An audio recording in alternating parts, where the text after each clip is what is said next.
Hello friends, ഞാൻ സഫീർ ഇക്ബാൽ. എല്ലാ കൂട്ടുകാരെയും ടാലി പ്രൈം വീഡിയോയുടെ സെക്കൻഡ് പാർട്ടിലേക്ക് ഞാൻ സ്വാഗതം ചെയ്യുന്നു. അപ്പോൾ ഫസ്റ്റ് പാർട്ട് നിങ്ങൾ കാണുകയും നല്ലതുപോലെ കാര്യങ്ങൾ മനസ്സിലാക്കുകയും ചെയ്തിട്ടുണ്ടെന്ന് ഞാൻ കരുതുന്നു. ഫസ്റ്റ് പാർട്ടിൽ പ്രധാനമായും നമ്മൾ ഡിസ്കസ് ചെയ്തത് ടാലി പ്രൈമും ടാലി ERP9 തമ്മിലുള്ള വ്യത്യാസമാണ്. അതോടൊപ്പം GSTയുമായി ബന്ധപ്പെട്ടുള്ള കുറേ കാര്യങ്ങൾ നമ്മൾ അവിടെ ഡിസ്കസ് ചെയ്യുകയുണ്ടായി. പിന്നെ നമ്മൾ മനസ്സിലാക്കിയത് കുറച്ച് ഇൻവോയ്സുകളാണ്. ഒരു ബിസിനസ്സുമായി ബന്ധപ്പെട്ട് അവിടെ പർച്ചേസ് ആയാലും സെയിൽസ് ആയാലും എക്സ്പെൻസ് ആയാലും ഇൻകം ആയാലും ഇടപാടുകളെ ഏത് രീതിയിലാണ് നമ്മൾ ടാലി പ്രൈമിൽ എൻ്റർ ചെയ്യേണ്ടത് എന്നുമാണ് നമ്മൾ ഇനിയുള്ള വീഡിയോകളിൽ മനസ്സിലാക്കാൻ പോകുന്നത്. കഴിഞ്ഞ വീഡിയോയിൽ നമ്മൾ കുറച്ച് ഇൻവോയ്സുകൾ പരിചയപ്പെട്ടിരുന്നു, പർച്ചേസും സെയിൽസുമായി ബന്ധപ്പെടുത്തി. ഇനി നമ്മൾ സെയിൽസുമായി ബന്ധപ്പെടുത്തി തന്നെ ക്യാഷുമായി ബന്ധപ്പെട്ടുള്ള ഇൻവോയ്സുകളൊന്നും നോക്കിയിട്ടില്ലായിരുന്നു അല്ലേ. ഇപ്പൊ ക്യാഷുമായി ബന്ധപ്പെട്ടുള്ള ഒരു ഇടപാടാണ് നമ്മൾ ഇനി മനസ്സിലാക്കാൻ പോകുന്നത്.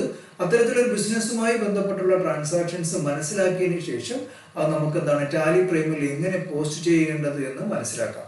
ഇവിടെ നിങ്ങൾ നോക്കാം, സെയിൽസ് ഇൻവോയ്സ് ആണ്. അപ്പൊ ഇൻവോയ്സ് നോക്കുകയാണെങ്കിൽ ഓർബിറ്റ് ജനറൽ ട്രേഡിംഗ് എന്നുള്ള നമ്മുടെ കമ്പനിയിൽ നമ്മൾ ഒരു ക്യാഷ് സെയിൽസ് നടത്തുകയാണ് അല്ലേ.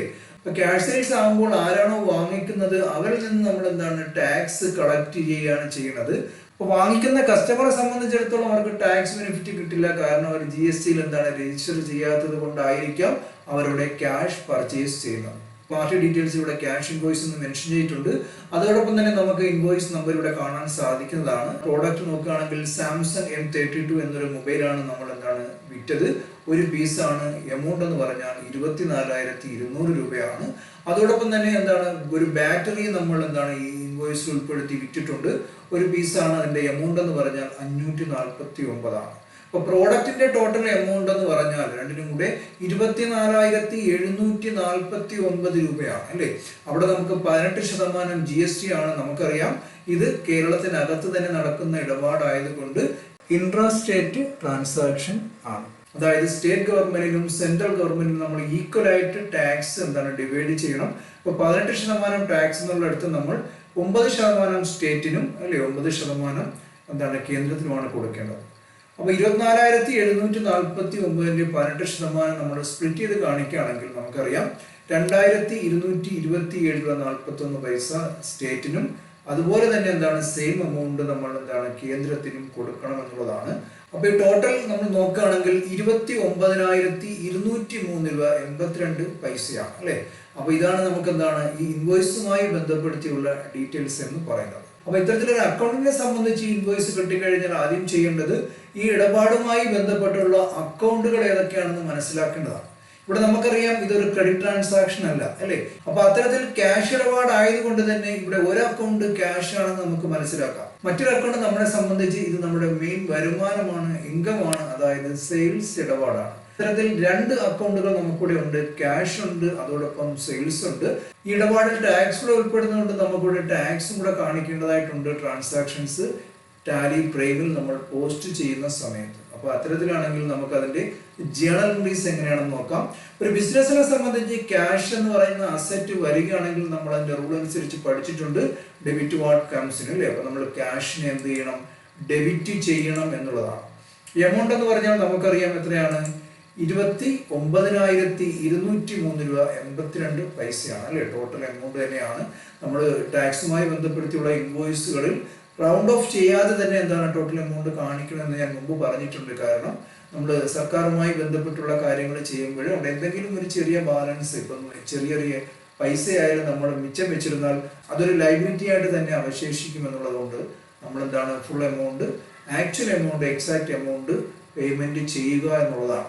ഇനി അടുത്ത അക്കൗണ്ട് നമുക്കറിയാം സെയിൽസ് അക്കൗണ്ട് ആണ്. സെയിൽസ് എന്ന് പറഞ്ഞാൽ ഒരു ബിസിനസിനെ സംബന്ധിച്ച് ഇൻകം ആണ്. മുമ്പുള്ള വീഡിയോസിൽ നമ്മൾ വ്യക്തമായി മനസ്സിലാക്കിയതുമാണ് അല്ലേ. അപ്പം debit all expenses and losses, credit all incomes and gains normal account rule അനുസരിച്ച്. അപ്പൊ ക്രെഡിറ്റ് ചെയ്യേണ്ടത് നമുക്ക് ഇൻകം, ഒരു ബിസിനസിനെ സംബന്ധിച്ച് ഇൻകം ആണെങ്കിൽ നമ്മൾ ക്രെഡിറ്റ് ചെയ്യേണ്ടത് എന്നുള്ളതാണ്. അപ്പൊ സെയിൽസിന് നമ്മൾ എന്ത് ചെയ്യണം, ക്രെഡിറ്റ് ചെയ്യണം അല്ലേ ടു സെയിൽസ് അക്കൗണ്ട്.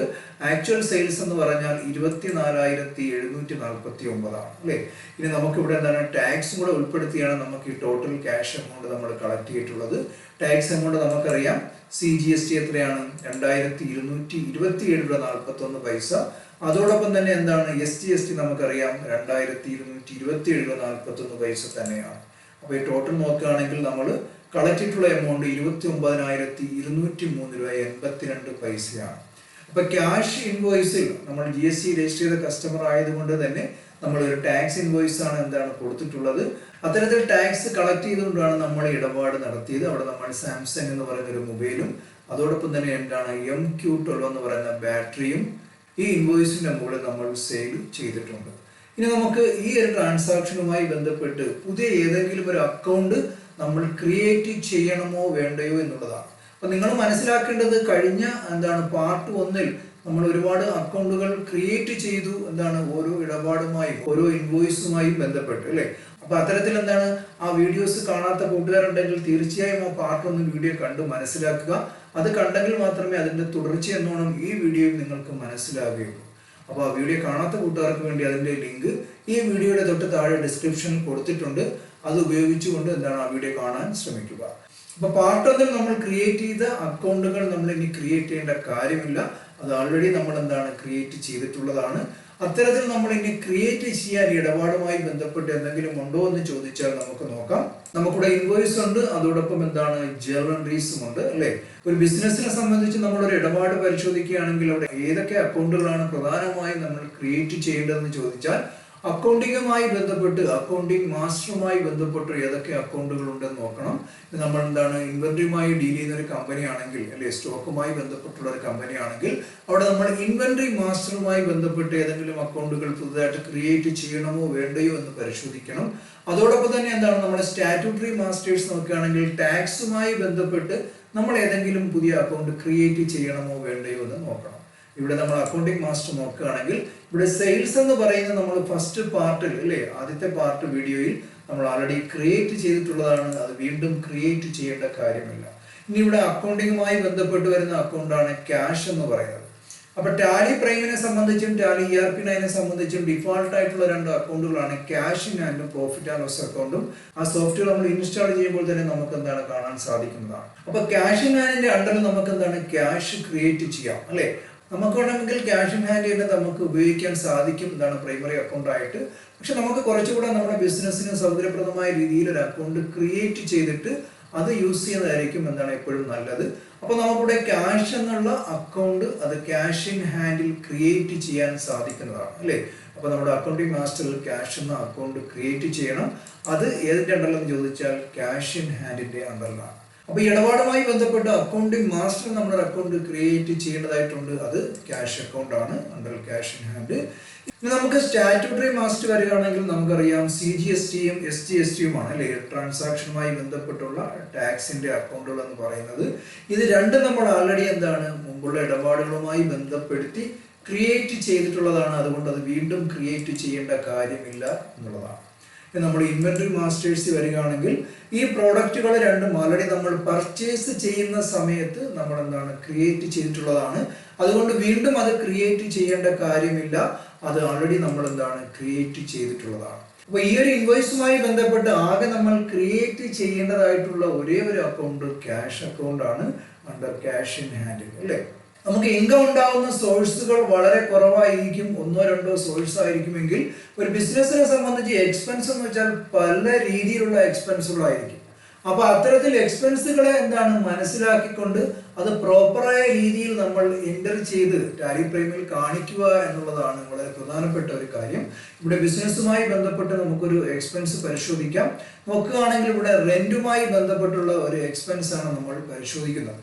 ഇവിടെ നമുക്കറിയാം നമ്മുടെ ബിസിനസ്സുമായി ബന്ധപ്പെട്ട് നമ്മൾ MR പ്രോപ്പർട്ടീസിൽ നിന്നും നമ്മുടെ ഓഫീസിന്റെ പർപ്പസിന് വേണ്ടി നമ്മളൊരു ബിൽഡിംഗ് റെന്റിന് എടുത്തിട്ടുണ്ട്. ആ റെന്റിന്റെ എമൗണ്ട് ആണ് ഈ കാണിക്കുന്നത് 50,000 രൂപ. അപ്പൊ ഈ പേയ്മെന്റ് വൗച്ചർ നമ്മൾ GST ഉൾപ്പെടുത്തിയാണ് പേയ്മെന്റ് സെറ്റിൽ ചെയ്യുന്നത്. MR പ്രോപ്പർട്ടീസ് എന്ന് പറഞ്ഞ കസ്റ്റമറും GSTയിൽ രജിസ്റ്റർ ചെയ്തിട്ടുള്ള ഒരു കസ്റ്റമറാണ്. നമ്മളിന്ന് ടാക്സ് എമൗണ്ട് കളക്ട് ചെയ്തുകൊണ്ട് അവർ സർക്കാരിലേക്ക് അടയ്ക്കുന്നതാണ്. അപ്പൊ നമ്മൾ കൊടുക്കേണ്ട ആക്ച്വൽ റെന്റ് എന്ന് പറഞ്ഞാൽ 50,000 ആണ്, പ്ലസ് അതിന്റെ 18% ടാക്സ് ഉൾപ്പെടെ 59,000 രൂപ നമ്മൾ റെന്റ് ഇനത്തിൽ ബിസിനസിന്റെ എക്സ്പെൻസ് ഇനത്തിൽ നമ്മൾ കൊടുക്കേണ്ടതാണ്. എന്തുകൊണ്ടാണ് എക്സ്പെൻസിന് നമ്മൾ ടാക്സ് കൊടുക്കേണ്ടതെന്ന് ചോദിച്ചാൽ ഇത് സർവീസ് ടാക്സ് ആണ് അല്ലേ. അപ്പൊ ഗുഡ്സ് ആൻഡ് സർവീസ് ടാക്സ് എന്നാണ് GSTയുടെ ഫുൾ ഫോം എന്ന് പറയുന്നത്. അതിനർത്ഥം നമ്മളൊരു സേവനം നമ്മൾ ഉപയോഗിക്കുന്നുവെങ്കിൽ അതിന് നമ്മൾ ടാക്സ് കൊടുക്കണം എന്നുള്ളതാണ്. അപ്പൊ 50,000-ന്റെ 18%, അങ്ങനെ ടോട്ടൽ 9,000 രൂപയും കൂടെ ആഡ് ചെയ്ത് 59,000 രൂപ ടാക്സ് ഇനത്തിൽ നമ്മൾ ആർക്ക് കൊടുത്തു? MR പ്രോപ്പർട്ടീസിന് കൊടുത്തു. അപ്പൊ ഇവിടെ മനസ്സിലാക്കേണ്ടത് ഈ ഇടപാടുമായി ബന്ധപ്പെട്ടുള്ള അക്കൗണ്ടുകൾ ഏതൊക്കെയാണെന്ന് ചോദിച്ചാൽ, ഒന്ന് റെന്റ് അക്കൗണ്ട് ആണ്. നമുക്കറിയാം റെന്റ് എന്ന് പറഞ്ഞാൽ ബിസിനസിനെ സംബന്ധിച്ച് എക്സ്പെൻസ് ആണ്. എക്സ്പെൻസിൽ നമ്മൾ എപ്പോഴും എന്താണ്? Debit all expenses and losses എന്നാണ് അല്ലെ? നോമിനൽ അക്കൗണ്ട് റൂൾ അനുസരിച്ചുകൊണ്ട് നമ്മൾ അതിനെ ഡെബിറ്റ് ചെയ്യുന്നു. ഇനി അതിന്റെ കൂടെ നമ്മൾ ടാക്സ് എമൗണ്ട് നോക്കുകയാണെങ്കിൽ CGST-യുടെ 9% 4,500 ആണ്. അതോടൊപ്പം തന്നെ 9% SGST ഉണ്ട്, സ്റ്റേറ്റ് ഗവൺമെന്റിന്റെ. ആ എമൗണ്ട് എന്ന് പറഞ്ഞാൽ 4,500 ആണ്. ഇനി നമ്മൾ ക്രെഡിറ്റ് ചെയ്യേണ്ടത് MR പ്രോപ്പർട്ടീസ് ആണ്. കാരണം നമ്മുടെ ബിസിനസിനെ സംബന്ധിച്ച് നമുക്ക് ലയബിലിറ്റി ആണ്, നമ്മൾ പൈസ കൊടുക്കേണ്ട സ്ഥാപനമാണ് അല്ലേ? ഒരു ബാധ്യത ആയതുകൊണ്ട് തന്നെ ആ ബാധ്യത ബിസിനസ്സിൽ കൂട്ടി കാണിക്കുന്നതിന് വേണ്ടി നമ്മൾ അതിനെ ക്രെഡിറ്റ് ചെയ്യണം എന്നുള്ളതാണ്. അപ്പോൾ ടോട്ടൽ എമൗണ്ട് നമ്മൾ 59,000 രൂപ MR പ്രോപ്പർട്ടീസിൽ ക്രെഡിറ്റ് ചെയ്ത് കാണിക്കുക. അപ്പൊ ഇത്തരത്തിൽ നമ്മൾ ബിസിനസ്സുമായി ബന്ധപ്പെട്ടുള്ള ഒരു എക്സ്പെൻസ് ആണ് നമ്മൾ മനസ്സിലാക്കിയത്. അതിന്റെ ജേർണൽ എൻട്രി മനസ്സിലാക്കി. ഇനി നമുക്ക് ഏതൊക്കെ അക്കൗണ്ടുകൾ പുതുതായിട്ട് നമ്മൾ ക്രിയേറ്റ് ചെയ്യേണ്ടതായിട്ടുണ്ട് ടാലി പ്രൈമിൽ പോസ്റ്റ് ചെയ്യുന്നതിന് വേണ്ടി. അപ്പൊ അത് പരിശോധിക്കുകയാണെങ്കിൽ ജേർണൽ എൻട്രീസ് കാണാം, അതോടൊപ്പം തന്നെ എന്താണ് പേയ്മെന്റ് വൗച്ചറും കാണാം. ഇവിടെ നോക്കുകയാണെങ്കിൽ എന്താണ് അക്കൗണ്ടിംഗ് മാസ്റ്ററുമായി ബന്ധപ്പെട്ടുള്ള 2 അക്കൗണ്ടുകൾ ഏതൊക്കെയാണ്? ഒന്ന് നമുക്കറിയാം റെന്റ് അക്കൗണ്ട് ആണ്, മറ്റൊന്ന് MR പ്രോപ്പർട്ടീസ് ആണ് അല്ലെ? അപ്പൊ റെന്റ് അക്കൗണ്ട് നമ്മുടെ ബിസിനസ്സുമായി ബന്ധപ്പെട്ട് നമ്മൾ ഇതുവരെ നമ്മൾ എന്താണ് ഇടപാട് നടത്താത്തത് കൊണ്ട് തന്നെ റെന്റ് അക്കൗണ്ട് നമ്മൾ പുതുതായിട്ട് ടാലി പ്രൈമിൽ ക്രിയേറ്റ് ചെയ്യേണ്ടതായിട്ടുണ്ട്. നമുക്കറിയാം എക്സ്പെൻസ് ആയതുകൊണ്ട് തന്നെ ഇത് ഇൻഡയറക്റ്റ് എക്സ്പെൻസിന്റെ അണ്ടറിലാണ് വരുന്നത്. അപ്പൊ നിങ്ങൾ മനസ്സിലാക്കണം, ഒരു മാനുഫാക്ചറിംഗ് കമ്പനിയെ സംബന്ധിച്ച് അവിടെ ഫാക്ടറി റെന്റ് ആയിരുന്നെങ്കിൽ അത് ഇൻഡയറക്റ്റ് എക്സ്പെൻസ് അല്ല, അത് ഡയറക്റ്റ് എക്സ്പെൻസ് ആണ്. കാരണം ഗ്രോസ് പ്രോഫിറ്റ് കണ്ടുപിടിക്കുന്നതിന് വേണ്ടിയുള്ള ഡയറക്റ്റ് എക്സ്പെൻസ് ആയിട്ടാണ് നമ്മൾ ഫാക്ടറി റെന്റ് ഒക്കെ ട്രീറ്റ് ചെയ്യുന്നത്. ഇത് നമ്മുടെ ബിസിനസ്സുമായി ബന്ധപ്പെട്ട് നമ്മുടെ ഓഫീസ് റെന്റ് ആണ്. അത്തരത്തിൽ ഓഫീസ് റെന്റ് എന്ന് പറഞ്ഞു കഴിഞ്ഞാൽ അത് ഇൻഡയറക്റ്റ് എക്സ്പെൻസിന്റെ അണ്ടറിലാണ് നമ്മൾ ക്രിയേറ്റ് ചെയ്യേണ്ടത്. അതോടൊപ്പം നമ്മൾ ക്രിയേറ്റ് ചെയ്യേണ്ട മറ്റൊരു അക്കൗണ്ട് ആണ് MR പ്രോപ്പർട്ടീസ്. ഇതുവരെയും ബിസിനസ്സുമായി ബന്ധപ്പെട്ട് എവിടെയും നമ്മൾ ക്രിയേറ്റ് ചെയ്തിട്ടില്ല. അത്തരത്തിൽ MR പ്രോപ്പർട്ടീസ് നമ്മൾ ക്രിയേറ്റ് ചെയ്യുന്നു സൺട്രി ക്രെഡിറ്റേഴ്സിന്റെ അണ്ടറിൽ അല്ലേ? കാരണം ഒരു ബിസിനസിനെ സംബന്ധിച്ച് എന്താണ് അത് ലയബിലിറ്റി ആണ് നമ്മൾ കൊടുക്കാനുള്ള കസ്റ്റമർ ആയതുകൊണ്ട് തന്നെ. ഇവിടെ നമ്മൾ നോക്കുകയാണെങ്കിൽ ഇൻവെന്ററിയുമായി ബന്ധപ്പെട്ടുള്ള ഒരിടപാടും എന്താണ് ഈ ട്രാൻസാക്ഷൻ നടന്നിട്ടില്ല. അതുകൊണ്ട് തന്നെ അവിടെ ഇൻവെന്ററി മാസ്റ്റേഴ്സുമായി ബന്ധപ്പെട്ട് ഒരു അക്കൗണ്ടും ക്രിയേറ്റ് ചെയ്യേണ്ട കാര്യവുമില്ല. ഇനി നമുക്ക് നോക്കുകയാണെങ്കിൽ എന്താണ് സ്റ്റാറ്റ്യൂട്ടറി മാസ്റ്റേഴ്സ് വരികയാണെങ്കിൽ CGST SGST നമ്മൾ ആൾറെഡി എന്താണ് മുമ്പേ ക്രിയേറ്റ് ചെയ്തിട്ടുള്ള അക്കൗണ്ടുകളാണ്, അത് വീണ്ടും ക്രിയേറ്റ് ചെയ്യേണ്ട കാര്യമില്ല. ഇത്തരത്തിൽ ഈ ഇടപാടുമായി ബന്ധപ്പെട്ടുള്ള എന്താണ് 2 അക്കൗണ്ടുകളാണ് നമ്മൾ പുതുതായി ക്രിയേറ്റ് ചെയ്യേണ്ടതായിട്ടുള്ളത്. അതൊന്ന് റെന്റ് അക്കൗണ്ടും മറ്റൊന്ന് MR പ്രോപ്പർട്ടീസ് എന്ന് പറയുന്ന സൺഡി ക്രെഡിറ്ററിന്റെ അക്കൗണ്ടുമാണ്. ഇത് നിങ്ങൾ മനസ്സിലാക്കേണ്ടത് ഈ ടാക്സ് പേയ്മെന്റ് സിസ്റ്റം എങ്ങനെയാണ് എന്നുള്ളതാണ്. അപ്പൊ ടാക്സ് പേയ്മെന്റിനെ പറ്റി ഒരു ധാരണ ഉണ്ടാകുക എന്നുള്ളത് ഒരു അക്കൗണ്ടന്റിനെ സംബന്ധിച്ച്, ഒരു അക്കൗണ്ടിങ് പ്രൊഫഷണലിനെ സംബന്ധിച്ച് വളരെ അത്യാവശ്യമാണ്. ഇപ്പൊ GST-യുമായി ബന്ധപ്പെടുത്തി നമ്മൾ ഒരുപാട് കാര്യങ്ങൾ മനസ്സിലാക്കിയിട്ടുണ്ട്. എങ്ങനെയാണ് ഈ ടാക്സ് സിസ്റ്റം നടക്കുന്നത്, അത് റൺ ചെയ്യുന്നത് എന്ന് നമ്മൾ മനസ്സിലാക്കിയിരിക്കേണ്ടത് വളരെ അത്യാവശ്യമാണ്. പല കൂട്ടുകാർക്കും സംശയമുണ്ട്, ടാക്സ് നമ്മൾ കളക്ട് ചെയ്യുന്നു, ടാക്സ് നമ്മൾ കൊടുക്കുന്നു, എങ്ങനെയാണ് ഒരു ബിസിനസിനെ സംബന്ധിച്ച് നമുക്ക് ടാക്സ് കൊടുക്കേണ്ടത്, അതെങ്ങനെ ഡ്യൂ ആവുന്നു, എത്ര എമൗണ്ട് ആണ് നമ്മൾ കൊടുക്കേണ്ടത് എന്നെല്ലാം ഒരു സിമ്പിൾ എക്സാമ്പിളിലൂടെ നമ്മൾ മനസ്സിലാക്കി എടുക്കേണ്ടതാണ്. ഇപ്പൊ ടാക്സ് സിസ്റ്റം സംബന്ധിച്ച് പറയുകയാണെങ്കിൽ പല രാജ്യങ്ങളിലും പല ടാക്സ് സമ്പ്രദായമാണ്. ഇവിടെ നമ്മൾ നോക്കുകയാണെങ്കിൽ ഇന്ത്യയിൽ നമ്മൾ ഇപ്പോൾ GST goods and service tax ആണെങ്കിൽ നമ്മൾ ഗൾഫ് കൺട്രീസിലൊക്കെ പോകുമ്പോൾ അവിടെ വാല്യൂ ആഡഡ് ടാക്സ് ആണ്, VAT ആണ് അവിടെ ഇൻട്രൊഡ്യൂസ് ചെയ്തിട്ടുള്ളത്. ഇപ്പൊ സർവീസിന്റെ ആയാലും പ്രോഡക്റ്റിന്റെ ആയാലും ഓരോ രാജ്യങ്ങളിലും അതിന്റെ പെർസെന്റേജിൽ വ്യത്യാസം വരുന്നു എന്ന് മാത്രമേ ഉള്ളൂ. അവിടുത്തെ ടാക്സ് സമ്പ്രദായം എല്ലാം ആ മെത്തേഡ് എല്ലാം സെയിം തന്നെ ആയിരിക്കും. അപ്പൊ എത്തരത്തിലാണ് നമ്മൾ ടാക്സ് കളക്ട് ചെയ്യുന്നതും അത്തരത്തിൽ ടാക്സ് പേയ്മെന്റ് ചെയ്യുന്നതും എന്ന് മനസ്സിലാക്കുകയാണെങ്കിൽ, ഇപ്പൊ നിങ്ങളുടെ ബിസിനസ്സുമായി ബന്ധപ്പെട്ട് നിങ്ങൾ 5,000 രൂപയ്ക്ക് സാധനങ്ങൾ വാങ്ങിച്ചു എന്ന് കരുതുക. നിങ്ങൾ അവിടെ 18% ടാക്സ് കൊടുത്തു. ടോട്ടൽ നിങ്ങൾ സാധനം വാങ്ങിച്ചത് 5,900 രൂപയ്ക്കാണ്. അവിടെ നിങ്ങൾ കൊടുത്തിരിക്കുന്ന ടാക്സ് എന്ന് പറഞ്ഞാൽ 900 രൂപയാണ്. നിങ്ങൾ ടോട്ടൽ സെയിൽസ് ആ 5,000 രൂപ സാധനം വാങ്ങിക്കൊണ്ട് വന്നിട്ട് അതിൽ നമ്മൾ ആകെ എന്താണ് സെയിൽസ് ചെയ്തത് 2,000 രൂപയ്ക്കാണ്. അപ്പൊ ഈ 2,000-ന്റെ 18% എന്ന് പറഞ്ഞാൽ നമുക്കറിയാം 360 രൂപയാണ്. അപ്പൊ എപ്പോഴും ശ്രദ്ധിക്കുന്നത് നമ്മൾ എന്താണ് ഒരു പർച്ചേസുമായി ബന്ധപ്പെട്ടുള്ള ടാക്സിന് നമ്മൾ ഇൻപുട്ട് ടാക്സ് എന്നാണ് പറയുന്നത് അല്ലെ? ബിസിനസ്സുമായി ബന്ധപ്പെട്ട് നമ്മുടെ ബിസിനസ്സിലേക്ക് വരുന്ന ടാക്സ് ആണ്. ഇനി സെയിൽസുമായി ബന്ധപ്പെട്ട് എന്താണ് ആ ടാക്സ്? നമ്മുടെ ബിസിനസ്സിൽ നിന്ന് നമ്മൾ പുറത്തേക്ക് പോകുന്ന ടാക്സ് ആണ്. അതിന് നമ്മൾ ഔട്ട്പുട്ട് ടാക്സ് എന്ന് പറയും. അപ്പൊ പുറത്തേക്കുള്ള ടാക്സും അകത്തേക്കുള്ള ടാക്സും ഇത് തമ്മിലുള്ള വ്യത്യാസമാണ് നമ്മൾ സർക്കാരിലേക്ക് ടാക്സ് ഇനത്തിൽ പേയ്മെന്റ് ചെയ്യേണ്ടത് എന്നുള്ളതാണ്. അത് എങ്ങനെയാണെന്ന് ചോദിച്ചാൽ 5000 രൂപയുടെ സാധനം നമ്മൾ പർച്ചേസ് ചെയ്തപ്പോൾ നമ്മൾ 900 രൂപ ടാക്സ് കൊടുത്തു. അതേസമയം അതിൽ നിന്നും 2000 രൂപയ്ക്ക് സാധനം നമ്മൾ വിറ്റ സമയത്ത് നമുക്ക് 360 രൂപയാണ് ടാക്സ് ഇനത്തിൽ കളക്ട് ചെയ്യുവാൻ സാധിച്ചത്. അപ്പൊ ഈ ഒരു അവസരത്തിൽ നമ്മൾ ടാക്സ് എത്ര കൊടുക്കണം, ടാക്സ് കൊടുക്കണോ വേണ്ടയോ എന്ന് നമ്മൾ മനസ്സിലാക്കണം. ഇവിടെ നോക്കുകയാണെങ്കിൽ ഇൻപുട്ട് ടാക്സ് എന്ന് പറഞ്ഞാൽ നമ്മൾ ആൾറെഡി നമ്മുടെ പോക്കറ്റിൽ നിന്ന് കൊടുത്ത ടാക്സ് എമൗണ്ട് കൂടുതലാണ്, പക്ഷെ നമ്മൾ കളക്ട് ചെയ്തിട്ടുള്ള ടാക്സ് എമൗണ്ട് കുറവാണ്. അപ്പൊ അത്തരത്തിൽ നമ്മൾ കയ്യിൽ നിന്ന് പൈസ ഒരുപാട് ചെലവാക്കിയിട്ടുണ്ട് ടാക്സ് ഇനത്തിൽ, പക്ഷെ നമുക്ക് കളക്ട് ചെയ്തിട്ടുള്ള ടാക്സ് കുറവാണെങ്കിൽ അവിടെ നമുക്ക് ടാക്സ് കൊടുക്കേണ്ട ഒരു ബാധ്യതയും ഇല്ല ഒരു ബിസിനസിനെ സംബന്ധിച്ചും.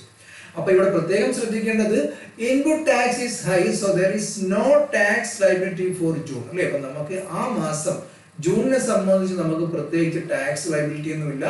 നമുക്ക് ടാക്സ് സെയിൽസ് ഇനത്തിൽ കിട്ടിയതിനെക്കാട്ടി നമ്മൾ പർച്ചേസ് ഇനത്തിൽ കൂടുതലായി കൊടുത്തിട്ടുണ്ട് എന്നുള്ള കാരണം കൊണ്ട് തന്നെ. ഇനി നമുക്ക് വേറെ ഉദാഹരണം നോക്കാം. ടാക്സ് എപ്പോഴാണ് നമ്മൾ കൊടുക്കേണ്ടതായി വരുന്നത് എന്നുള്ളതാണ്. ഇവിടെ നമ്മൾ 5000 രൂപയ്ക്ക് തന്നെ പർച്ചേസ് ചെയ്തു. അവിടെ നമ്മൾ 18% ടാക്സ് എന്ന് പറഞ്ഞാൽ 900 രൂപ കൊടുക്കുകയും ചെയ്തു. അങ്ങനെ ടോട്ടൽ 5900 രൂപ നമ്മൾ പേയ്മെന്റ് ചെയ്തു. അവിടെ നമ്മൾ സെയിൽസ് ചെയ്തത് 7000 രൂപയ്ക്കാണ്. അതായത് 5000 രൂപയുടെ സാധനം നമ്മൾ ബിസിനസ്സിൽ വാങ്ങിക്കൊണ്ടുവന്നു, 7000 രൂപയ്ക്ക് നമ്മൾ സെയിൽ ചെയ്തു എങ്കിൽ 7000 രൂപയുടെ 18% എന്ന് പറഞ്ഞാൽ 1260 രൂപയാണ്. നമ്മൾ സാധനങ്ങൾ വാങ്ങിക്കുമ്പോൾ കൊടുത്ത ടാക്സിനേക്കാളും നമ്മൾ സാധനം വിറ്റപ്പോൾ കൂടുതൽ ടാക്സ് നമ്മൾ കളക്ട് ചെയ്തു. അപ്പൊ ഇത് തമ്മിലുള്ള വ്യത്യാസമാണ് നിങ്ങൾ മനസ്സിലാക്കേണ്ടത്. ഈ സാഹചര്യത്തിൽ നമ്മൾ ടാക്സ് കൊടുക്കേണ്ടതായിട്ടുണ്ട്. കാരണം നമ്മൾ ടാക്സ് കൊടുത്ത സാധനം വാങ്ങിയതിനേക്കാളും നമ്മൾ എന്താണ് സെയിൽസ് നടത്തി ടാക്സ് കളക്ട് ചെയ്തിട്ടുണ്ട്. ആ ഡിഫറൻസ് എമൗണ്ട് ആണ് നമ്മൾ ആക്ച്വൽ എന്താണ് ടാക്സ് ഇനത്തിൽ പേയ്മെന്റ് ചെയ്യേണ്ടത്. അപ്പൊ ഈ ഇടപാട് നമുക്ക് GST നൽകേണ്ടതായിട്ടുണ്ട്. Total tax liability in June എന്ന് പറഞ്ഞാൽ അവിടെ നമ്മൾ ഇൻപുട്ട് ടാക്സിൽ നിന്നും ഔട്ട്പുട്ട് ടാക്സ് കുറയ്ക്കുകയാണെങ്കിൽ നമുക്കറിയാം അവിടെ നമുക്ക് 1260 രൂപ, അതിൽ നിന്നും 900 രൂപ കുറയ്ക്കുകയാണെങ്കിൽ 360 രൂപയാണ് ടാക്സ് ഇനത്തിൽ നമ്മൾ ജൂണിൽ കൊടുക്കേണ്ടത്. ഈ പറഞ്ഞ രണ്ടാമത്തെ ഇടപാട്, അതായത് നമ്മൾ പേയ്മെന്റ് ചെയ്ത് സാധനം വാങ്ങിയതിനേക്കാളും നമ്മൾ എന്താണ് സെയിൽസ് ചെയ്ത ടാക്സ് കൂടുതൽ കളക്ട് ചെയ്തിട്ടുണ്ട് കസ്റ്റമർ കയ്യിൽ നിന്ന്. അപ്പൊ ഈ ഒരു ഇടപാടിൽ 900 അല്ലെ, നമ്മൾ കൊടുത്ത ടാക്സ് 900 രൂപ നമ്മൾ കളക്ട് ചെയ്തു. അപ്പൊ ടാക്സ് ഇനത്തിൽ നമ്മളെ സംബന്ധിച്ച് നമുക്ക് 1 രൂപയും നഷ്ടമില്ല. ബാലൻസ് എമൗണ്ട് നമ്മൾ എന്താണ് സർക്കാരിന്റെ പൈസ, ബാലൻസ് എമൗണ്ട് നമുക്കൊരു ബാധ്യതയാണ്. നമുക്ക് എക്സസ് ആയിട്ട് ടാക്സ് ഇനത്തിൽ നമുക്ക് കിട്ടിയ എമൗണ്ട് ആണ്. ആ എമൗണ്ട് ആണ് ഈ പറയുന്ന 360 രൂപ. അത് തീർച്ചയായും നമ്മൾ സർക്കാരിലേക്ക് അടച്ചു കൊടുക്കണം. ഇപ്പൊ GST രജിസ്റ്റർ ചെയ്ത കമ്പനിയെ സംബന്ധിച്ച് നമ്മൾ ടാക്സ് കളക്ട് ചെയ്യുകയും ടാക്സ് കൊടുക്കുകയും ചെയ്തു കഴിഞ്ഞാൽ നമുക്ക് പ്രത്യേകിച്ച് ബിസിനസ്സിൽ എന്താണ് ഒരു ബുദ്ധിമുട്ടുമില്ല, ഒരു ബാധ്യതയും ഉണ്ടാകില്ല. പ്രോപ്പറായിട്ട് ടാക്സ് കളക്ട് ചെയ്ത് നമ്മൾ പേയ്മെന്റ് ചെയ്യുകയാണ്. അപ്പൊ ഈ ഒരു ഉദാഹരണത്തിലൂടെ നിങ്ങൾക്ക് മനസ്സിലാവും, നിങ്ങളുടെ ബിസിനസിനെ സംബന്ധിച്ച് 5000 രൂപയ്ക്ക് പർച്ചേസ് ചെയ്ത സമയത്ത് 900 രൂപ ടാക്സ് കൊടുത്തെങ്കിൽ 7000 രൂപ സെയിൽസ് ചെയ്ത സമയത്ത് നമുക്ക് 1260 രൂപ ടാക്സ് കിട്ടി. അപ്പൊ ഇവിടെ നമ്മൾ 900 രൂപ ചെലവാക്കിയതും ആ പൈസ നമ്മൾ എന്താണ് ആൾറെഡി നമുക്ക് ഈ 1260 രൂപയിൽ നിന്നും എന്താണ് തിരിച്ചു പിടിക്കാൻ സാധിക്കും. അതിനർത്ഥം നമുക്ക് ടാക്സ് ഇനത്തിൽ ഒരു നഷ്ടവുമില്ല, ഒരു ബാധ്യതയുമില്ല അല്ലേ. ബാലൻസ് എമൗണ്ട് 360 രൂപ നമ്മൾ എന്താണ് സർക്കാരിലേക്ക് ജൂൺ മാസം അടച്ചു കൊടുത്താൽ മതി എന്നുള്ളതാണ്. ഇത്തരത്തിലാണ് നമ്മുടെ ടാക്സ് പേയ്മെന്റ് സിസ്റ്റം എന്ന് പറയുന്നത്.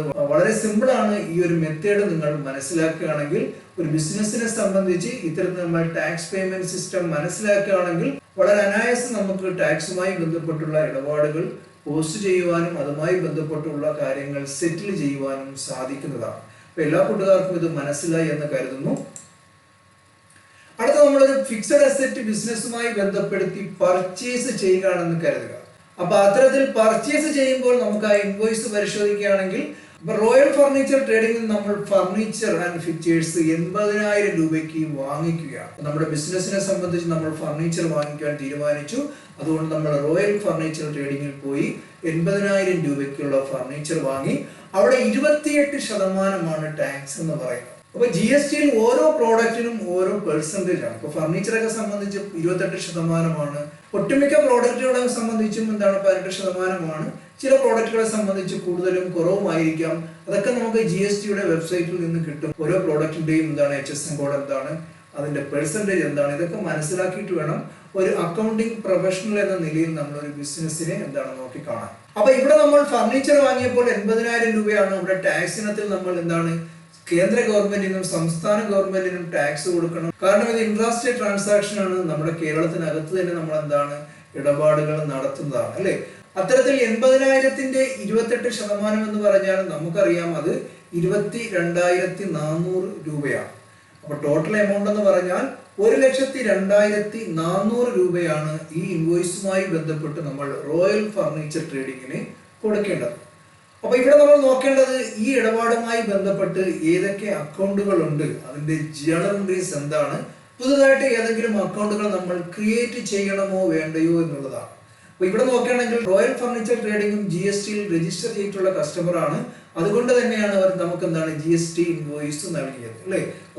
ഞാൻ നേരത്തെ പറഞ്ഞ പോലെ ടാക്സ് സിസ്റ്റം അനുസരിച്ച് ഈ എമൗണ്ട് അവർ കളക്ട് ചെയ്യുകയും അവരുടെ അതാത് മാസം അവരുടെ ഇൻപുട്ട് ടാക്സും ഔട്ട്പുട്ട് ടാക്സും വ്യത്യാസം മനസ്സിലാക്കി അവർ സർക്കാരിലേക്ക് പേയ്മെന്റ് ചെയ്യുകയുമാണ് ചെയ്യുന്നത്.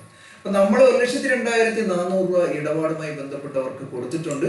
ഇവിടെ ജേണൽ എൻട്രീസ് പരിശോധിക്കുകയാണെങ്കിൽ നമുക്കറിയാം ഫർണിച്ചർ എന്നുള്ള അസറ്റ് ബിസിനസ്സിൽ വരികയാണെങ്കിൽ നമ്മൾ എന്ത് ചെയ്യണം, ഡെബിറ്റ് വാട്ട് കംസ് ഇൻ എന്നുള്ളതാണ് അല്ലേ. 80,000 രൂപ നമ്മൾ എന്ത് ചെയ്യണം, ഡെബിറ്റ് ചെയ്യണം എന്നുള്ളതാണ്.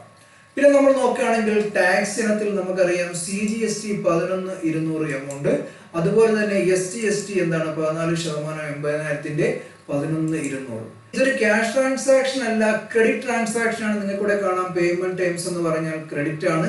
അത്തരത്തിൽ ക്രെഡിറ്റ് ആയതുകൊണ്ട് തന്നെ നമ്മളിവിടെ ക്യാഷോ ബാങ്കോ പോകുന്നില്ല, പകരം ഒരു ലൈബിലിറ്റി കാണിക്കണം. കാരണം ഈ റോയൽ ഫർണിച്ചർ ട്രേഡിംഗ് നമ്മൾ ക്യാഷ് കൊടുക്കേണ്ടതാണ്. എമൗണ്ട് എന്ന് പറഞ്ഞാൽ 1,02,400 രൂപ ഫർണിച്ചർ വാങ്ങിയ ഇനത്തിൽ അല്ലേ.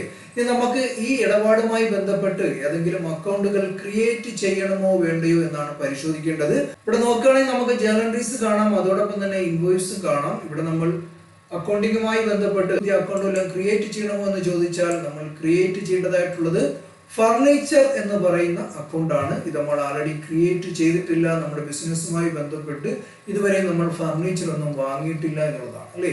ഫർണിച്ചർ എന്ന് പറഞ്ഞാൽ നമുക്കറിയാം അത് ഫിക്സഡ് അസറ്റിന്റെ അണ്ടറിലാണ് വരുന്നത്. ഒരു ബിസിനസിനെ സംബന്ധിച്ച് റോയൽ ഫർണിച്ചർ എന്ന് പറയുന്ന സ്ഥാപനവുമായി ബന്ധപ്പെട്ട് ഇതുവരെയും നമ്മൾ ഇടപാടൊന്നും നടത്താത്തത് കൊണ്ട് തന്നെ നമ്മൾ അവരുടെ അക്കൗണ്ട് ഇതുവരെയും ക്രിയേറ്റ് ചെയ്തിട്ടില്ല. അത് ക്രിയേറ്റ് ചെയ്യേണ്ടതായിട്ടുണ്ട്. നമുക്കറിയാം സൺട്രി ക്രെഡിറ്റേഴ്സിന്റെ അണ്ടറിലാണ് നമ്മൾ റോയൽ ഫർണിച്ചർ ട്രേഡിംഗ് ക്രിയേറ്റ് ചെയ്യുന്നത്. കാരണം ബിസിനസിനെ സംബന്ധിച്ച് അവർ ഒരു ലൈബിലിറ്റിയാണ്, നമ്മൾ ക്യാഷ് കൊടുക്കേണ്ട കസ്റ്റമറാണ്. അപ്പൊ ഈ ഇൻവോയ്സിൽ പ്രോഡക്റ്റുമായി ബന്ധപ്പെട്ടുള്ള ഒരു കാര്യങ്ങളും ഒരു ഇടപാടും നടക്കാത്തത് കൊണ്ട് തന്നെ അവിടെ നമുക്ക് ഇൻവെന്ററി മാസ്റ്ററുമായി ബന്ധപ്പെട്ട് ഒരു അക്കൗണ്ടുകളും ക്രിയേറ്റ് ചെയ്യേണ്ട കാര്യമില്ല. ഇവിടെ നമ്മൾ നോക്കേണ്ടത് സ്റ്റാറ്റ്യൂട്ടറി മാസ്റ്ററിൽ ആകെ നമ്മൾ ക്രിയേറ്റ് ചെയ്യേണ്ടതായിട്ടുള്ളത് CGSTയും SGSTയുമാണ്. പക്ഷെ ആൾറെഡി നമ്മുടെ ബിസിനസ്സുമായി ബന്ധപ്പെടുത്തി നമ്മൾ അത് ക്രിയേറ്റ് ചെയ്തത് കൊണ്ട് വീണ്ടും നമ്മൾ ക്രിയേറ്റ് ചെയ്യേണ്ട കാര്യമില്ല എന്നുള്ളതാണ്. അപ്പോൾ ഈ ഇടപാടുമായി ബന്ധപ്പെട്ട് നമ്മൾ ആകെ ക്രിയേറ്റ് ചെയ്ത 2 അക്കൗണ്ട് എന്ന് പറഞ്ഞാൽ ഫർണിച്ചർ അക്കൗണ്ടും റോയൽ ഫർണിച്ചർ ട്രേഡിംഗ് എന്ന സ്ഥാപനവുമാണ്. ഇത്തരത്തിൽ നമ്മുടെ ബിസിനസ്സുമായി ബന്ധപ്പെട്ട് നമുക്കൊരു ഇടപാട് ഉണ്ടായി കഴിഞ്ഞാൽ ആ ഇടപാടിൽ പുതിയ ഏതെങ്കിലും അക്കൗണ്ടുകൾ ക്രിയേറ്റ് ചെയ്യണമെങ്കിൽ നമ്മൾ തീർച്ചയായും പ്രോപ്പർ ആയിട്ടുള്ള ഗ്രൂപ്പ് മനസ്സിലാക്കിക്കൊണ്ട് ക്രിയേറ്റ് ചെയ്യണം. അപ്പൊ അത്തരത്തിൽ ക്രിയേറ്റ് ചെയ്തെങ്കിൽ മാത്രമേ നമുക്ക് ശരിയായ രീതിയിൽ നമ്മുടെ ബിസിനസ്സുമായി ബന്ധപ്പെടുത്തിയുള്ള ട്രയൽ ബാലൻസ് ആയാലും പ്രോഫിറ്റ് ആൻഡ് ലോസ് അക്കൗണ്ട് ആയാലും ബാലൻസ് ഷീറ്റ് ആയാലും ശരിയായ രീതിയിലുള്ള റിപ്പോർട്ട് നമുക്ക് കിട്ടുകയുള്ളൂ. ഇനി നമ്മൾ നോക്കേണ്ടത് ഒരു ബിസിനസ്സിനെ സംബന്ധിച്ച് വളരെ പ്രധാനപ്പെട്ട ഒരു കാര്യമാണ് ഡെബിറ്റ് നോട്ടും ക്രെഡിറ്റ് നോട്ടും. ഡെബിറ്റ് നോട്ട് അല്ലെങ്കിൽ പർച്ചേസ് റിട്ടേൺ. നിങ്ങൾ മനസ്സിലാക്കേണ്ടത് പർച്ചേസുമായി ബന്ധപ്പെട്ടുള്ള ഇടപാടിൽ നമുക്ക് അവിടെ സൺട്രി ക്രെഡിറ്റേഴ്സ് ആണ്. അപ്പൊ സൺട്രി ക്രെഡിറ്റേഴ്സുമായി ബന്ധപ്പെട്ടുള്ള ഡോക്യുമെന്റ് ഇല്ലേ, അത് എപ്പോഴും ആലോചിച്ച് വെച്ചേക്കണം, ഓപ്പോസിറ്റ് ആയിട്ട് ചിന്തിച്ചാൽ മതി. സൺട്രി ക്രെഡിറ്റേഴ്സ് എന്ന് പറഞ്ഞാൽ ഡെബിറ്റ് നോട്ടും സൺട്രി ഡെറ്റേഴ്സ് എന്ന് പറഞ്ഞാൽ ക്രെഡിറ്റ് നോട്ടുമാണ്. അപ്പോൾ അത്തരത്തിൽ അവരുമായി ബന്ധപ്പെട്ടുള്ള ഒരു ഇടപാടിൽ പ്രോഡക്റ്റുകൾ നമ്മൾ വാങ്ങിച്ചുകൊണ്ട് വന്നതിന് ശേഷം അതിൽ എന്തെങ്കിലും പോരായ്മകൾ തോന്നുകയാണെങ്കിൽ നമുക്ക് എന്താണ് അത് തിരിച്ചു കൊടുക്കാം. അത്തരത്തിൽ തിരിച്ചു കൊടുക്കുമ്പോൾ നമ്മൾ അതിനെ പർച്ചേസ് റിട്ടേൺ എന്നാണ് പറയുന്നത്. അത്തരത്തിൽ നമ്മൾ തയ്യാറാക്കുന്ന ഡോക്യുമെന്റിനെ നമുക്ക് ഡെബിറ്റ് നോട്ട് എന്നും പറയാം, അല്ലെങ്കിൽ പർച്ചേസ് റിട്ടേൺ നോട്ട് എന്നും പറയാൻ സാധിക്കുന്നതാണ്. ഇത് നോർമലി നമുക്ക് എന്താണ് പ്രോഡക്റ്റുമായി ബന്ധപ്പെട്ട് മാത്രമല്ല, നമ്മൾ ഈ പറഞ്ഞ പോലെ എന്തെങ്കിലും റേറ്റ് ഡിഫറൻസ് വന്നു കഴിഞ്ഞാൽ, അപ്പൊ നമ്മൾ സാധനം വാങ്ങിക്കുന്ന സമയത്ത് നമ്മൾ എഗ്രി ചെയ്ത പ്രൈസിനേക്കാളും ചിലപ്പോൾ ബൈ മിസ്റ്റേക്ക് അവർ കൂടുതൽ എമൗണ്ട് എന്താണ് റേറ്റ് അതിനകത്ത് എൻ്റർ ചെയ്തിട്ടുണ്ടാകും ഇൻവോയ്സിൽ. നമ്മൾ ശ്രദ്ധിച്ച് കാണുകയില്ല. നമ്മുടെ അക്കൗണ്ട്സിൽ വന്നതിന് ശേഷം ആയിരിക്കാം നമ്മൾ ആ ഇൻവോയ്സ് ശ്രദ്ധിക്കുന്നത്. ആ സമയം നോക്കുകയാണെങ്കിൽ എമൗണ്ട് അവർ കൂടുതലായിട്ട് ചെയ്തിട്ടുണ്ട് അല്ലേ. അപ്പോൾ അവിടെ പ്രോഡക്റ്റ് ഒന്നും നമ്മൾ തിരിച്ചു കൊടുക്കുന്നില്ല, ബട്ട് നമ്മൾ അവിടെ എന്താണ് റേറ്റ് നമ്മൾ അഡ്ജസ്റ്റ് ചെയ്യുകയാണ് ചെയ്യുന്നത്. ആ സമയത്ത് നമുക്ക് എന്താണ് ഡെബിറ്റ് നോട്ട് ഇഷ്യൂ ചെയ്യാൻ സാധിക്കുന്നതാണ്. അത്തരത്തിൽ റേറ്റ് ഡിഫറൻസിന് നമ്മൾ ഈ ഡെബിറ്റ് നോട്ട് സിസ്റ്റം ഉപയോഗിക്കുന്നു. അതുപോലെ തന്നെ എന്താണ് ക്രെഡിറ്റ് നോട്ട് സിസ്റ്റവും നമ്മൾ പ്രോഡക്റ്റുമായി ബന്ധപ്പെടുത്താതെ നമ്മൾ റേറ്റുമായി ബന്ധപ്പെടുത്തി നമ്മൾ എന്താണ് ചെയ്യാറുണ്ട്. അപ്പൊ അത്തരത്തിലുള്ള കാര്യങ്ങൾ നമുക്ക് എന്താണ് ടാലി പ്രൈം ചെയ്യുന്ന സമയത്ത് വഴിയെ മനസ്സിലാക്കുവാൻ സാധിക്കുന്നതാണ്. നിങ്ങൾ മനസ്സിലാക്കേണ്ട ഒരു ബിസിനസ്സിനെ സംബന്ധിച്ചിട്ടുള്ള ബേസിക് ആയിട്ടുള്ള ട്രാൻസാക്ഷൻസും അതുമായി ബന്ധപ്പെട്ടുള്ള ജേർണൽ എൻട്രീസും അക്കൗണ്ട് ക്രിയേഷനും ഇത് എങ്ങനെയാണ് നമ്മൾ ടാലി പ്രൈമിൽ എൻ്റർ ചെയ്യുന്നത് എന്നൊക്കെയാണ് ഈ വീഡിയോകളിലൂടെ നമ്മൾ മനസ്സിലാക്കുന്നത്. ഇതോടൊപ്പം തന്നെ ഒരു ബിസിനസ്സിനെ ബന്ധപ്പെടുത്തി അവിടെ സർവീസ് ഓർഗനൈസേഷൻ ആയാലും ട്രേഡിംഗ് ആൻഡ് മാനുഫാക്ചറിങ് ആയാലും അവരുടെ ഒരു വർഷത്തെ ഒരു ബിസിനസ്സിനെ സംബന്ധിച്ചുള്ള ഇയർലി ട്രാൻസാക്ഷൻസ് എല്ലാം ഉൾപ്പെടുത്തിക്കൊണ്ടുള്ള എന്താണ് ഇടപാടുകൾ, അത് എങ്ങനെയാണ് നമ്മൾ ടാലി പ്രൈമിലായാലും ടാലി ERP9 അല്ലെങ്കിൽ ഏതൊരു ബിസിനസ് സോഫ്റ്റ്വെയറിലായാലും നമ്മൾ എൻ്റർ ചെയ്യേണ്ടത് എന്ന് മനസ്സിലാക്കുന്നതിന് വേണ്ടിയുള്ള കോഴ്സുകളും എന്താണ് ഈ ചാനലിൽ അവൈലബിൾ ആണ്. അപ്പോൾ ആദ്യം നമ്മൾ അക്കൗണ്ടിങ് ബേസിക് മുതൽ ഫൈനലൈസേഷൻ വരെയുള്ള കാര്യങ്ങൾ മനസ്സിലാക്കുക. അതിനുശേഷം നിങ്ങൾ എന്താണ് ഈ പറയുന്ന രീതിയിൽ ബിസിനസ്സുമായി ബന്ധപ്പെടുത്തി സർവീസ് ഓർഗനൈസേഷൻ ആയാലും അതുപോലെ തന്നെ ട്രേഡിംഗ് ആയാലും മാനുഫാക്ചറിങ് ആയാലും ആ മൂന്ന് ഓർഗനൈസേഷൻ്റെയും ഇയർലി ട്രാൻസാക്ഷൻസ് കൂടി നമ്മൾ എൻ്റർ ചെയ്ത് ടാക്സ് ഉൾപ്പെടെ എൻ്റർ ചെയ്ത് പഠിക്കുകയാണെങ്കിൽ മികച്ച അക്കൗണ്ടിങ് പ്രൊഫഷണലായി തീരും എന്നതിൽ യാതൊരു സംശയവും വേണ്ട. ഇവിടെ കൊടുത്തിരിക്കുന്ന നമ്പറിൽ നിങ്ങൾ എന്താണ് വാട്സപ്പ് ചെയ്യുകയാണെങ്കിൽ നിങ്ങൾക്ക് അതിനുള്ള ഡീറ്റെയിൽസ് ലഭ്യമാണ്. അപ്പോൾ വളരെ ചെറിയ ഒരു ഫീസിൽ നിങ്ങൾക്ക് ഈ പറയുന്ന രീതിയിൽ എന്താണ് അക്കൗണ്ടിങ്ങിന്റെ എല്ലാ കാര്യങ്ങളും മനസ്സിലാക്കുവാനും പ്രോപ്പറായിട്ട് അക്കൗണ്ടിങ് ചെയ്യുവാനും സാധിക്കുന്നതാണ്. ഇവിടെ നോക്കുകയാണെങ്കിൽ നമ്മുടെ ബിസിനസ്സുമായി ബന്ധപ്പെട്ട് നമ്മളൊരു പർച്ചേസ് ചെയ്തിട്ടുള്ള ഇൻവോയ്സ് ആണ് നിങ്ങൾ കാണുന്നത്. 96,819 രൂപയ്ക്ക് ടാക്സ് ഉൾപ്പെടെ നമ്മൾ എന്താണ് ഓപ്പോ A31 10 പീസും അതുപോലെ തന്നെ MQ12 എന്ന് പറഞ്ഞ 50 പീസ് ബാറ്ററി നമ്മൾ എവിടെ നിന്നാണ് സിറ്റി മൊബൈൽ ട്രേഡിംഗ് ട്രിവാൻഡ്രത്ത് നിന്നും നമ്മൾ വാങ്ങിയിട്ടുണ്ടായിരുന്നു അല്ലേ.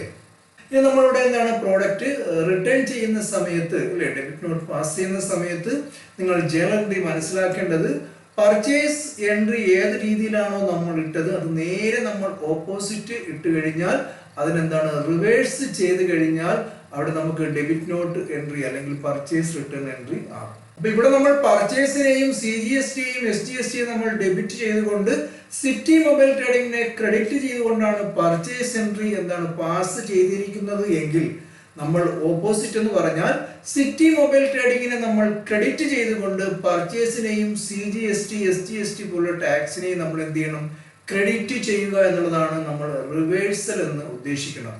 അത് എങ്ങനെയാണെന്ന് മനസ്സിലാക്കാം. അപ്പോൾ ഇത് പർച്ചേസ് റിട്ടേണുമായി ബന്ധപ്പെട്ട് നമ്മൾ നമ്മുടെ ബിസിനസ്സിൽ ചെയ്യേണ്ട ഒരു ട്രാൻസാക്ഷൻ ആണ്. അപ്പോൾ എന്താണെന്ന് നോക്കിയാൽ 342 എന്ന് പറയുന്ന ഇൻവോയ്സിൽ ഡേറ്റ് നമുക്ക് കാണാം 1/4/2021. കസ്റ്റമർ നെയിം നമുക്കറിയാം സിറ്റി മൊബൈൽ ട്രേഡിംഗിൽ നിന്നും അല്ലേ. ഐറ്റം എന്ന് പറഞ്ഞാൽ ഓപ്പോ A31 2 പീസ് നമ്മൾ റിട്ടേൺ ചെയ്യുക. 2 പീസിന്റെ റേറ്റ് എന്ന് പറഞ്ഞാൽ നമ്മൾ വാങ്ങിയ റേറ്റ് തന്നെയാണ് നമ്മൾ തിരിച്ചു കൊടുക്കേണ്ടത്. നമ്മൾ കൊടുക്കുന്ന സമയത്ത് റേറ്റ് കുറച്ച് കഴിഞ്ഞാൽ അവർ അക്സെപ്റ്റ് ചെയ്യണമെന്നില്ല.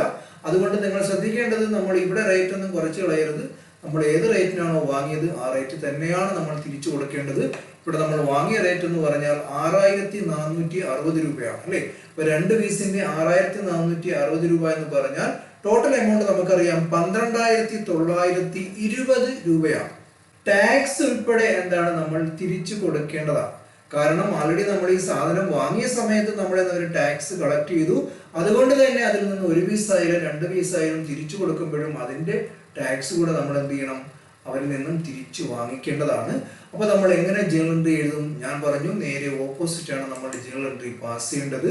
ഇവിടെ നമുക്കറിയാം city mobile trading account debtor അല്ലേ, നേരെ ഓപ്പോസിറ്റ് ആണ്. ടോട്ടൽ എമൗണ്ട് നമ്മൾ കാണിക്കുന്നു 12,920 പ്ലസ് ടാക്സ് എമൗണ്ട് ആണ് അല്ലേ, 18% നമ്മൾ കാണിക്കേണ്ടത്. ഇവിടെ നമുക്കറിയാം പർച്ചേസ് എന്ന് വെച്ചാൽ ആക്ച്വൽ പർച്ചേസ് ഇവിടെ എന്താണ് 12,920 ആണ് അല്ലേ. പർച്ചേസിന് ഞാൻ പറഞ്ഞു ഈ 3 അക്കൗണ്ടുകളിൽ നമ്മൾ എന്ത് ചെയ്യണം, ക്രെഡിറ്റ് ആണ് ചെയ്യേണ്ടത്, നേരെ ഓപ്പോസിറ്റ് ആണ് അല്ലേ. അവിടെ നമ്മൾ പറയുന്നു 12,920.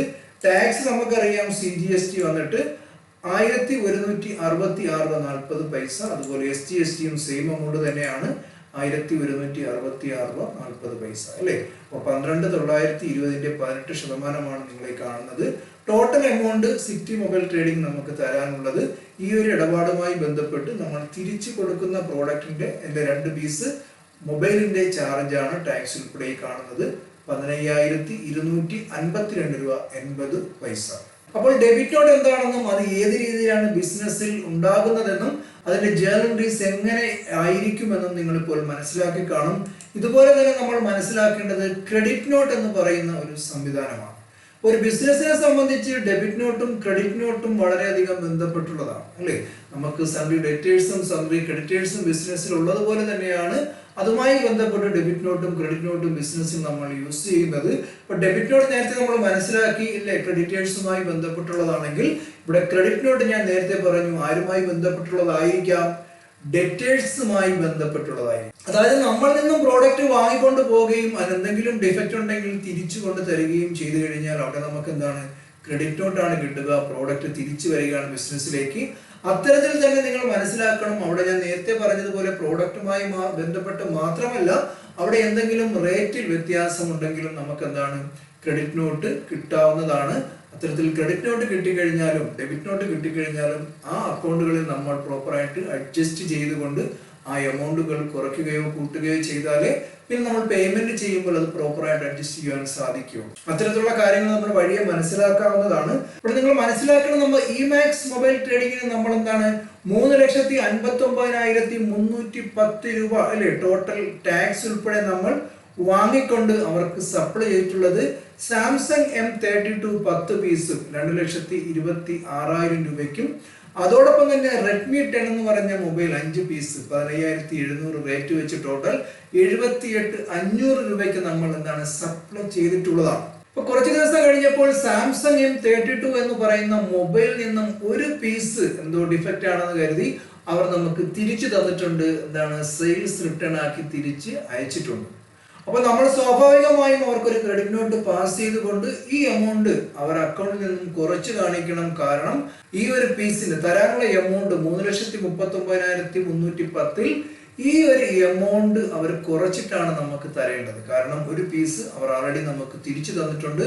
അതുകൊണ്ട് 9 പീസ് സാംസങ് M32ന്റെയും റെഡ്മി 10ന്റെ 5 പീസിന്റെയും എമൗണ്ട് മാത്രം അവർ ടാക്സ് ഉൾപ്പെടെ നമുക്ക് തന്നാൽ മതിയാകും. അപ്പൊ ആൾറെഡി അവർ പേയ്മെന്റ് ടോട്ടൽ എമൗണ്ട് ചെയ്തത് കൊണ്ട് തന്നെ പ്രോഡക്റ്റ് തിരിച്ചു വന്നത് കൊണ്ട് നമ്മൾ ആ എമൗണ്ട് അവരുടെ അക്കൗണ്ടിൽ നിന്നും കുറച്ച് കാണിക്കണം.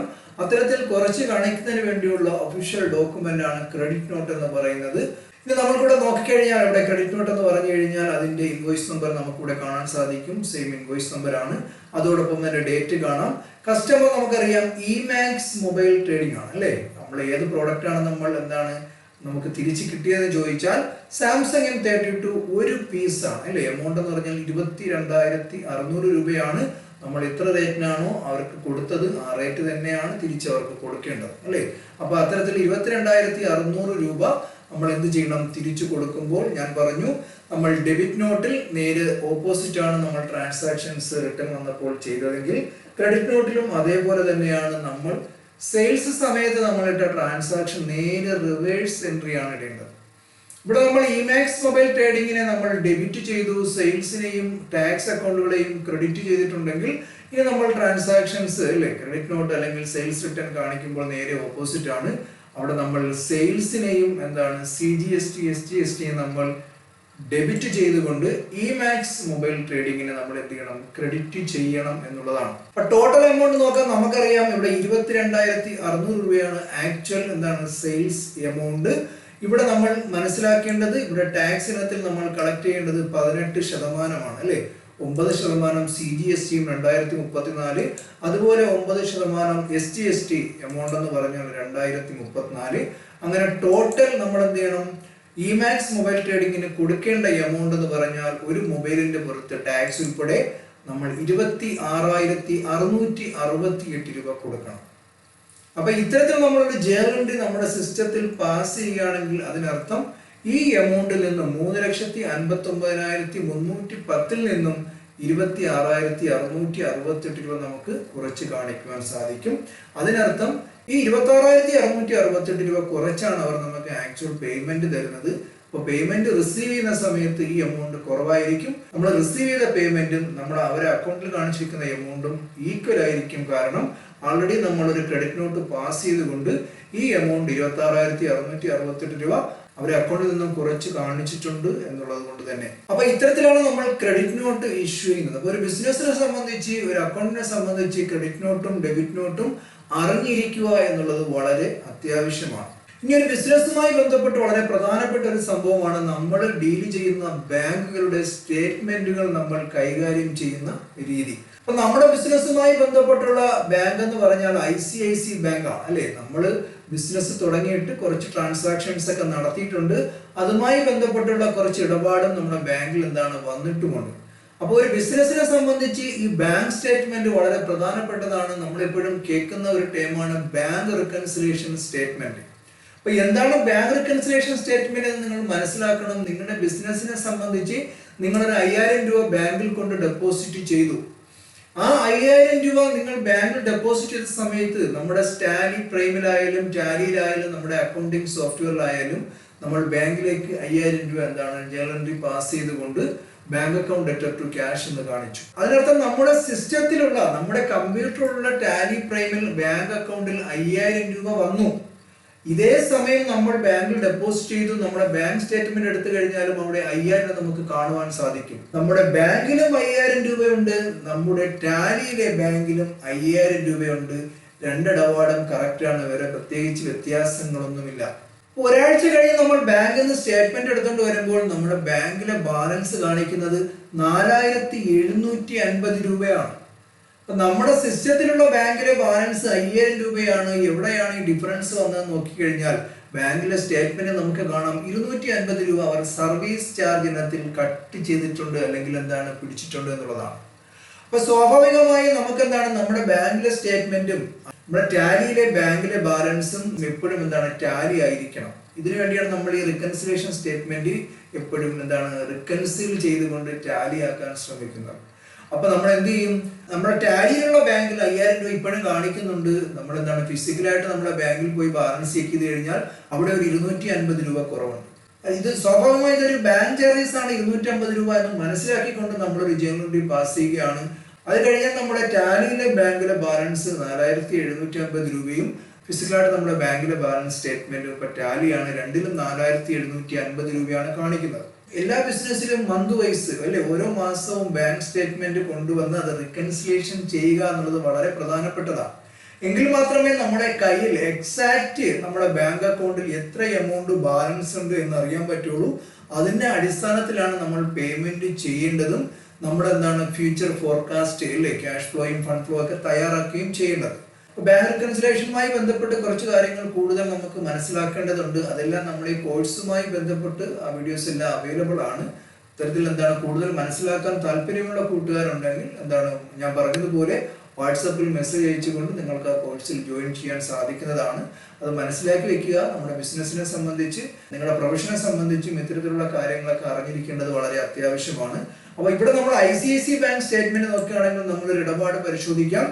1/4/2021 അല്ലെ 42 എന്ന ചെക്ക് നമ്പറിൽ ഇമാക്സ് ജനറൽ ട്രേഡിംഗിൽ നിന്നും നമുക്ക് ഒരു 3,59,310 രൂപ നമുക്ക് ഡെപ്പോസിറ്റ് കിട്ടിയിട്ടുണ്ട്. കാരണം അവര് സെയിൽസ് ഇനത്തിൽ നമുക്ക് പേയ്മെന്റ് തന്നിട്ടുണ്ട്.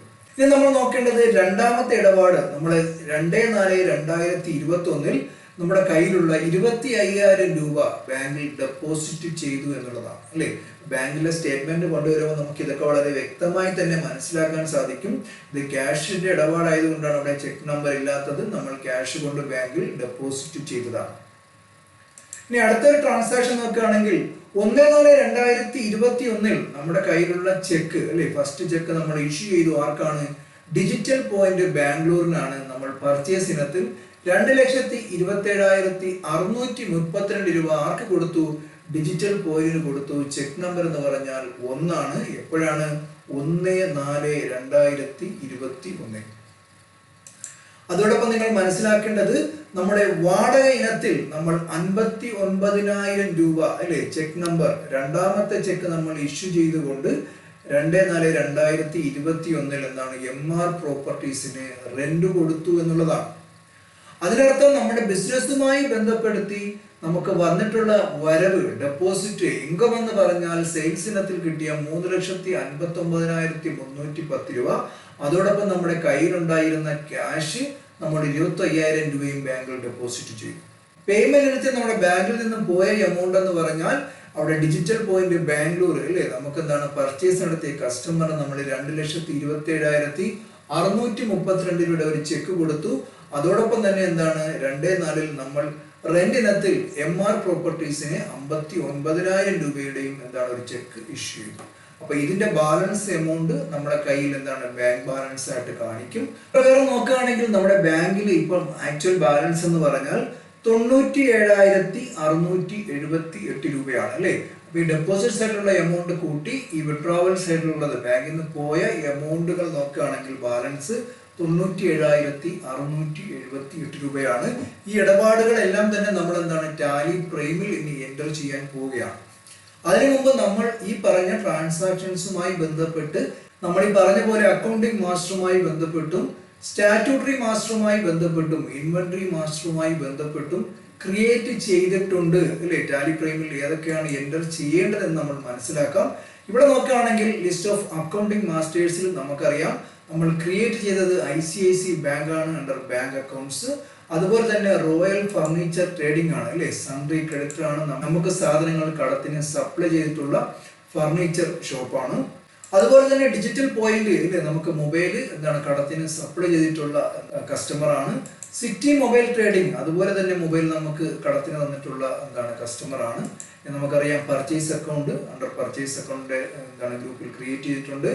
ഇമാക്സ് മൊബൈൽ ട്രേഡിംഗ് അല്ലെ, സൺഡേ ഡെറ്റർ ആണ്, നമ്മളിന്ന് കടത്തിന് സാധനം വാങ്ങിക്കുന്ന കസ്റ്റമർ ആണ്. സെയിൽസ് അക്കൗണ്ട് നമുക്കറിയാം എന്താണ് സെയിൽസ് അണ്ടർ സെയിൽസ് അക്കൗണ്ടിലാണ് വരുന്നത്. അതുപോലെ തന്നെ റെന്റ് എന്ന് പറഞ്ഞാൽ ഒരു ബിസിനസിനെ സംബന്ധിച്ച് ഇവിടെ എന്താണ് ഓഫീസ് റെന്റ് ആയതുകൊണ്ട് തന്നെ ഇൻഡയറക്റ്റ് എക്സ്പെൻസിന്റെ അണ്ടറിലാണ് നമ്മൾ ക്രിയേറ്റ് ചെയ്തിട്ടുള്ളത്. നമുക്കറിയാം ഫർണിച്ചർ എന്ന് പറഞ്ഞാൽ ഒരു ബിസിനസിനെ സംബന്ധിച്ച് ഫിക്സഡ് അസറ്റ് ആണ്, അതിന്റെ അണ്ടറിൽ ക്രിയേറ്റ് ചെയ്തിട്ടുണ്ട്. ഇനി ക്യാഷ് എന്ന് പറഞ്ഞാൽ എന്താണ്, ഇവിടെ ക്യാഷ് ഇൻ ഹാൻഡ് എന്ന് പറയുന്ന ഗ്രൂപ്പിന്റെ അണ്ടറിലാണ് നമ്മൾ ക്രിയേറ്റ് ചെയ്തിട്ടുള്ളത്. MR പ്രോപ്പർട്ടീസ് നമുക്കറിയാം ബിസിനസ്സുമായി ബന്ധപ്പെട്ട് നമുക്കൊരു ലൈബിലിറ്റി ആണ്. കാരണം നമ്മൾ മന്ത്ലി എന്താണ് റെന്റ് കൊടുക്കേണ്ട ഒരു കസ്റ്റമർ ആണ്. അതുകൊണ്ട് തന്നെ നമ്മൾ അവരെ സൺഡ്രി ക്രെഡിറ്ററിന്റെ അണ്ടറിലാണ് ക്രിയേറ്റ് ചെയ്തിട്ടുള്ളത്. നമ്മൾ ഇൻവെന്ററി മാസ്റ്റേഴ്സുമായി ബന്ധപ്പെട്ട് നമ്മുടെ ബിസിനസ്സിലേക്ക് നമ്മൾ ആകെ വാങ്ങിയിട്ടുള്ള ഇൻവെന്ററിയുടെ ലിസ്റ്റാണ് നിങ്ങൾ കാണുന്നത്. അവിടെ നമ്മൾ അതിന്റെ ഗ്രൂപ്പുകളും എന്താണ് മനസ്സിലാക്കിയതാണ് അല്ലെ. ഇവിടെ മൊബൈൽ ഫോൺ എന്ന് പറഞ്ഞാൽ സാംസങ് M32 എന്ന് പറഞ്ഞാൽ മൊബൈൽ ഫോൺസിന്റെ അണ്ടറിലാണ്. ബാറ്ററി എന്ന് പറഞ്ഞാൽ MK12 അല്ലെ, ബാറ്ററി അത് മൊബൈൽ അക്സസറീസിൽ വരുന്നതാണ് അണ്ടർ ഗ്രൂപ്പ്. അതുപോലെ തന്നെ എന്താണ് ഇവിടെ Oppo A31ഉം Redmi 10 എന്ന് പറഞ്ഞ രണ്ട് മൊബൈൽ ബ്രാൻഡ് കൂടി ഉണ്ട്. അതെല്ലാം എന്താണ് മൊബൈൽ ഫോൺസിന്റെ അണ്ടറിലാണ് വരുന്നത്. ഇത്തരത്തിൽ ഈ 4 പ്രോഡക്റ്റുകളാണ് നമ്മുടെ ബിസിനസ്സുമായി ബന്ധപ്പെട്ട് നമ്മൾ വാങ്ങുകയും വിൽക്കുകയും ചെയ്തിട്ടുള്ള പ്രോഡക്റ്റുകൾ എന്ന് പറയുന്നത്. അത് നമ്മൾ ഇൻവെന്ററി മാസ്റ്റേഴ്സിൽ ഈ പറയുന്ന ഗ്രൂപ്പിന്റെ അണ്ടറിലാണ് ക്രിയേറ്റ് ചെയ്തിട്ടുള്ളത്. ഇതൊക്കെ നമുക്ക് ടാലി പ്രൈമിൽ എങ്ങനെയാണ് ക്രിയേറ്റ് ചെയ്യേണ്ടതെന്നും ഈ ഇൻവോയ്സുകളും ഈ ഇടപാടുകളും ഏത് രീതിയിലാണ് പോസ്റ്റ് ചെയ്യേണ്ടതെന്നാണ് മനസ്സിലാക്കാൻ പോകുന്നത്. ഇനി നമുക്ക് സ്റ്റാറ്റ്യൂട്ടറി മാസ്റ്റേഴ്സ് നോക്കുകയാണെങ്കിൽ നമ്മൾ ടാക്സ് ഇനത്തിൽ നമ്മുടെ ബിസിനസ്സുമായി ബന്ധപ്പെട്ട് നമ്മൾ പരിശോധിച്ചിട്ടുള്ള അക്കൗണ്ടുകളാണ് CGSTയും SGSTയും IGSTയും ഇല്ലേ. ഇതെല്ലാം നമ്മൾ എന്താണ് അണ്ടർ ഡ്യൂട്ടീസ് ആൻഡ് ടാക്സ് എന്ന് പറയുന്ന ഗ്രൂപ്പിലാണ് ക്രിയേറ്റ് ചെയ്തിട്ടുള്ളത്. അപ്പൊ നമ്മൾ ഈ ഡിസ്കസ് ചെയ്തിട്ടുള്ള പാർട്ട് 1ലെയും പാർട്ട് 2ലെയും എല്ലാ ഇടപാടുകളുമായി ബന്ധപ്പെട്ടുള്ള അക്കൗണ്ടുകളാണ് നമ്മൾ ഈ കാണുന്നതും.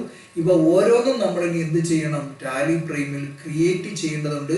ക്രിയേറ്റ് ചെയ്തെങ്കിൽ മാത്രമേ ടാലി പ്രൈമിൽ പ്രോപ്പറായിട്ട് നമുക്ക് ജേണൽ എൻട്രീസ് പാസ് ചെയ്തുകൊണ്ട് ആ ട്രാൻസാക്ഷൻസ് കാണിക്കാൻ സാധിക്കും.